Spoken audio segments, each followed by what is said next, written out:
Assalamualaikum warahmatullahi wabarakatuh. Selamat siang anak-anak ibu semuanya. Nah, di sini masih ketemu lagi bersama Ibu Astika Andriani Nasution dalam materi kita tentang pembelajaran korespondensi. Kali ini masih membahas tentang tata naskah dalam kegiatan surat menyurat bahasa Inggris. Tapi sebelum masuk ke materi, alangkah baiknya kita berdoa menurut kepercayaan kita masing-masing agar kegiatan pembelajaran kita hari ini dapat berjalan dengan lancar. Berdoa dimulai.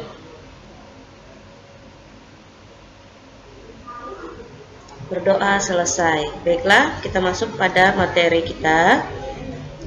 Nah, kompetensi dasarnya yang akan Ibu bacakan yang pertama, memahami tata naskah dalam kegiatan surat menyurat bahasa Indonesia atau surat menyurat bahasa Inggris atau bahasa asing lainnya. Dan yang kedua, memilih konsep dalam tata naskah surat menyurat bahasa Inggris atau bahasa asing lainnya. Kita masih membahas materi kelanjutan yang minggu lalu ya. Nah, adapun pembelajaran kita pada materi ini yang pertama, peserta didik atau kamu ya sebagai siswa dapat memahami tata naskah dalam kegiatan surat menyurat bahasa Inggris atau bahasa asing lainnya ya, memahami. Yang kedua, peserta didik dapat menjelaskan tata naskah dalam kegiatan surat menyurat bahasa Inggris atau bahasa asing lainnya. Yang ketiga, peserta didik dapat memilih konsep ya, membuat konsep atau memilih konsep dalam tata naskah surat menyurat bahasa Inggris atau bahasa asing lainnya. Dan yang terakhir, peserta didik dapat mendemonstrasikan atau mempraktikkan ya konsep dalam tata naskah surat bahasa Inggris atau bahasa asing lainnya. Oke, nah tidak jauh berbeda juga sama bahasa Indonesia ya. Di sini ada beberapa jenis-jenis surat bahasa Inggris. Nah, kalau di dalam surat bahasa Indonesia itu jenisnya ada surat pesanan atau niaga, ada surat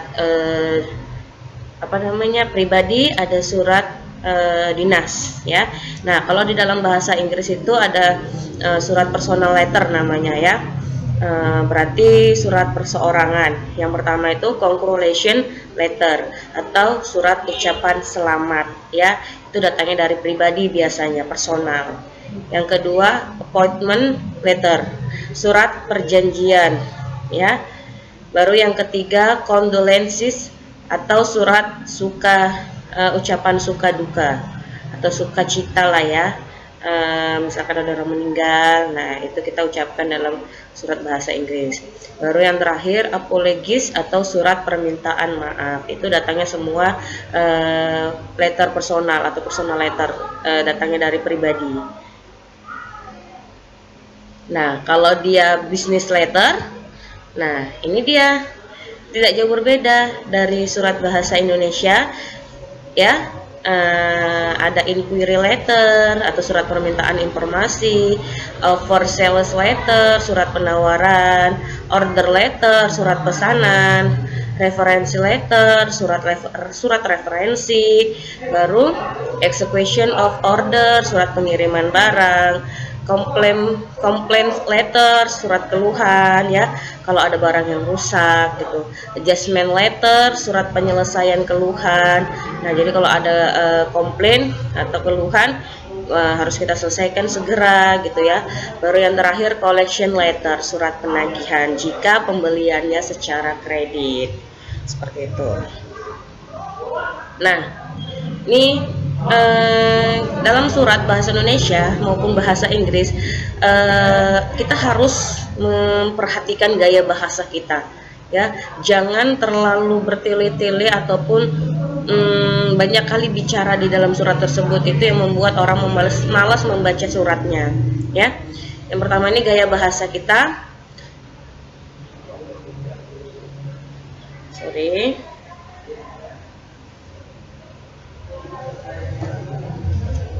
Mana nih ya?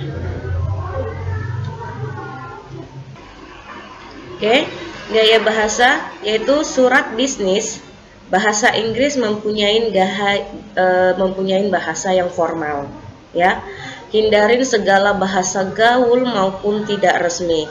Dalam surat Indonesia maupun bahasa Inggris itu tidak diperbolehkan bahasa gaul, bahasa daerah, dan bahasa yang tidak formal yang kita tuliskan di dalam surat, ya.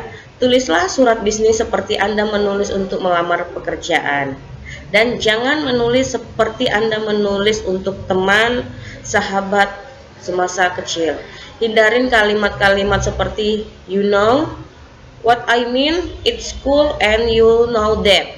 Ya, hindarin bahasa seperti itu kurang sopan. Ya, kamu tahu?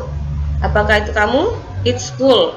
Berarti kan merasa kamu itu oke gitu. Dan you know that, apakah kamu tahu hal yang apa gitu ya? Jangan hindarin bahasa seperti itu, tidak sopan. Oke, yang kedua, kejelasan maksud dan tujuan. Jelaskan maksud dan tujuan Anda menulis surat dalam beberapa kata singkat dan sederhana sehingga mudah dimengerti orang yang membaca, ya. Jangan gunakan kalimat-kalimat yang terlalu rumit yang orang tidak mengerti bahasa yang kamu gunakan, ya. Berikan informasi secukupnya dan tidak berlebihan sehingga surat Anda menjadi ringkas, padat, namun tetap bahasanya itu sopan gitu. Nah, ini yang ketiga, biasanya menggunakan kata ganti pronoun, ya. Dalam bahasa Inggris ini ada. Menulis surat bisnis bahasa Inggris untuk orang pertama maupun orang kedua sangat diperbolehkan. Gunakan kata I and you. Oke, dapat menciptakan koneksi antara penulis dan penerima surat. Bila surat Anda dicetak menggunakan kop surat perusahaan, ya, gunakan kata-kata we serta hindarin kata-kata I. Kenapa? Karena I itu lebih bersifat pribadi dan you, ya, and you. Pemakaian we dapat berdampak terhadap opini atau informasi yang ada dalam surat ditulis oleh sebuah instansi dan bukan ditulis oleh pribadi. Jadi harus bisa kamu membedakan. Kalau we itu untuk kita, ya, bahasa untuk perusahaan jauh lebih baik daripada I and you itu bahasa untuk surat pribadi, ya. Oke, struktur surat. Biasanya format surat bisnis adalah tanggal, alamat penerima surat, salap, isi, penutup, dan tanda tangan. Penerima surat bisa dianggap surat Anda tidak ditulis secara profesional bila bagian-bagiannya tidak tercantum di dalam surat tersebut, gitu ya. Jadi semua itu harus lengkap, tidak boleh ada kurangnya dan tidak boleh berlebihan. Nah, ini contoh surat apa ya, niaga. Ini surat niaga yang mana nama perusahaannya itu The Big Co, ya. Ini semalam sudah Ibu jelaskan. Co ini untuk menjelaskan identitas perusahaan. Dia tinggalnya di alamatnya di Cilegon, West Java, Jawa Tengah, ya. Ini referensinya, berarti ini pimpinan dan pengetik suratnya, tanggal suratnya 2 Juli 2009, ya. Ini juga sama, yang penerimanya Thomas Co Ltd. Ya, nah ini perusahaan yang menerima surat kita. Oke, London. Oke, dear madam, ini perihal tentang request katalog, minta sekedar informasi katalognya karena kita mungkin mau memesan, ya.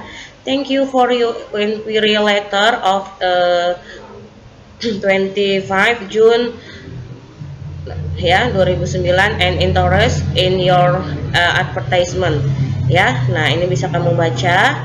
Inilah contoh surat niaga dalam bahasa Inggris. Oke. Nah, ini surat pribadi dalam bahasa Inggris. Bedanya dia tidak menggunakan kop surat, ya, langsung dia, ya. Oke, Elektra Street, Abu Dhabi, 27 Juli 2000. Dear Ailia, it has been a long time since I saw you now. Oke, nah inilah ya, inilah dia tentang sahabat, suratnya, sahabat karib mungkin ya. Nah, jadi bahasanya itu lebih ke kekeluargaan dibanding dengan surat niaga. Kalau surat niaga tuh dia lebih sopan, formal, dan bahasanya lebih baku. Oke, mungkin sampai di sini saja materi yang sudah Ibu kasih kepada kalian.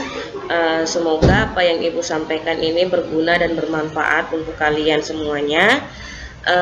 Lebih dan kurang Ibu mohon maaf. Sebelum kita menutup pembelajaran kita pada sore hari ini, ada kalanya kita berdoa kepada Allah Subhanahu wa taala agar kita selalu diberikan nikmat kesehatan sehingga kita tetap bisa belajar walaupun kondisi di rumah masing-masing. Berdoa dimulai.